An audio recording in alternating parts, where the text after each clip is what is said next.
Ready or Not has a storytelling that will blow your mind. But let's talk storytelling. All games do it in different ways, whether it's through traditional ways like cutscenes, $15.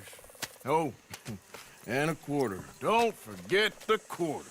Shut up, Arthur. dialogue, Nico, it's Roman. Let's go bowling. or dropping clues in the minigames like FNAF.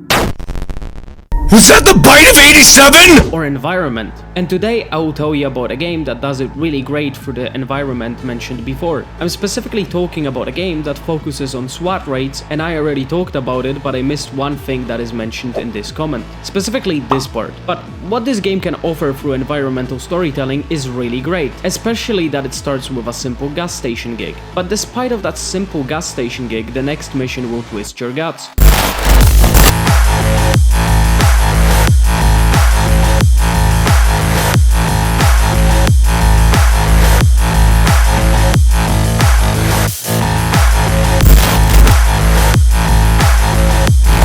So the second mission you encounter is called 23 megabytes a second, and from the name you might think it's something regarding servers, but that's later in the game. The 911 operator received a call from Michael Williams, or also known as Milky Toast in the streaming world. 911, what is your emergency? My name is Michael Williams.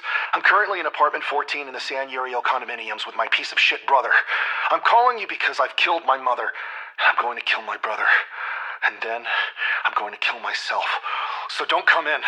Okay, sir, stay with me. I would like to... Don't tell me what to do! He informed the 911 operator that he shot his mother and will also shoot his brother. The negotiations went silent, so they sent in us, the SWAT team. So when we get to the apartment 13, which is Michael's apartment, and we get rid of the threats and cuff Michael, we find something that wouldn't be expected. See, Michael was a victim of the swatting that was actually done right. What do I mean by that? He didn't kill his mother, she's well and alive, and you can actually find her on the map. But in his room we can find a disgusting Discord exchange and a drawer full of children's photos. When you look at the messages, you get disgusted by them and you want to shoot his head off. Unfortunately, that affects the rating, but when you get that S, who cares? He deserves to bite the curb. Anyways, back to the point. The game doesn't show it through cutscenes, you find out about these things through environment. The game drops little cues here and there that it was a swatting incident and that by pure chance you found a pedophile. And it's not the only case when it comes to this game. Let's go through another case of that. There's a mission called The Spider. It's the continuation of the things we found during the 23 megabytes a second raid. In this mission we bust Brixley Stalentine, which is a part of Childcone Ring. All we know is that Brixley grooms potential clients and has hired some lowlifes as his security. We got decrypted Mindjot drives, so we have full clearance to arrest Brixley. The whole building that we bust is children themed. Children's hands on the walls, different suits, and we even can find a recording of an argument with one of the victims. Alright, kid, from the top. I don't like this movie. I don't care, say the line. I don't want to. Say the fucking line! I'm Cowboy George, and this is the Wacky Wild... God damn it, no! You know what? Get out of here! Tell your mom to come in! And genuinely, if this doesn't send shivers down your spine, there's something bigger than this. The bigger thing is mission called Valley of the Dolls. In this one we bust a Diddy party. Hey, everybody know ain't no party like a Diddy party, so... Yeah, that's what's up. Yeah.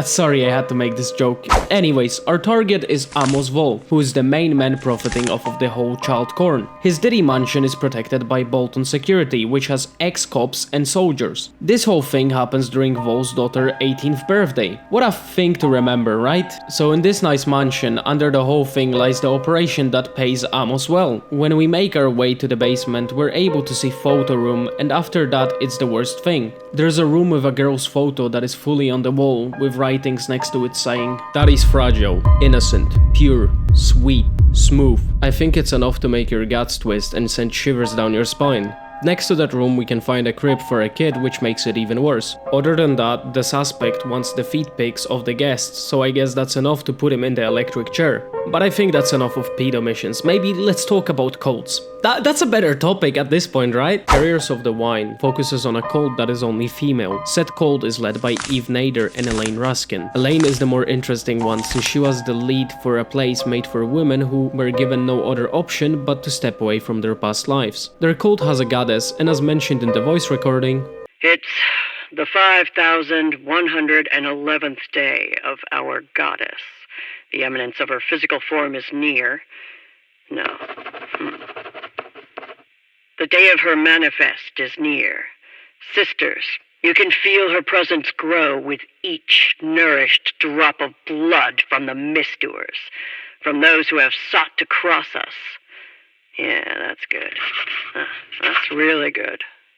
By every drop you can feel the goddess coming. And as fucked up a crazy story of some goddess might be to lure women into a cult, you can actually sympathize with these women. They don't kill random men, they kill men who have done wrong things to women, like Great. You get to know it because of a board in the art room in which they show their victims. You can also find said victims buried in the back of the farm. The whole thing is so eerie, especially the fact that these women scream in a weird way during the whole thing.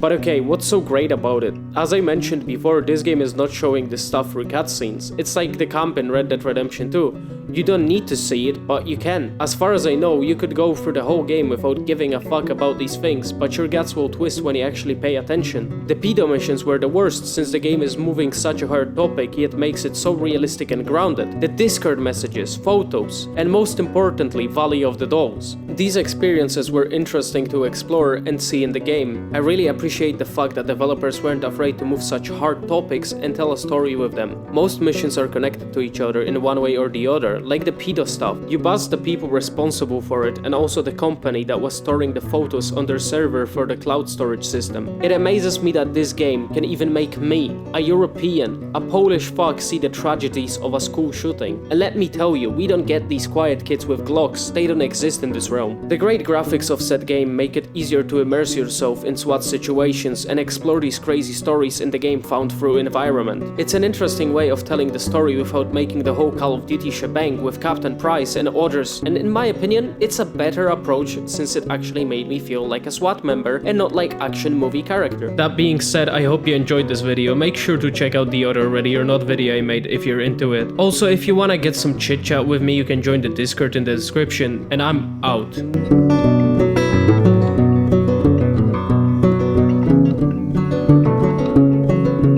Involved with the power of the company.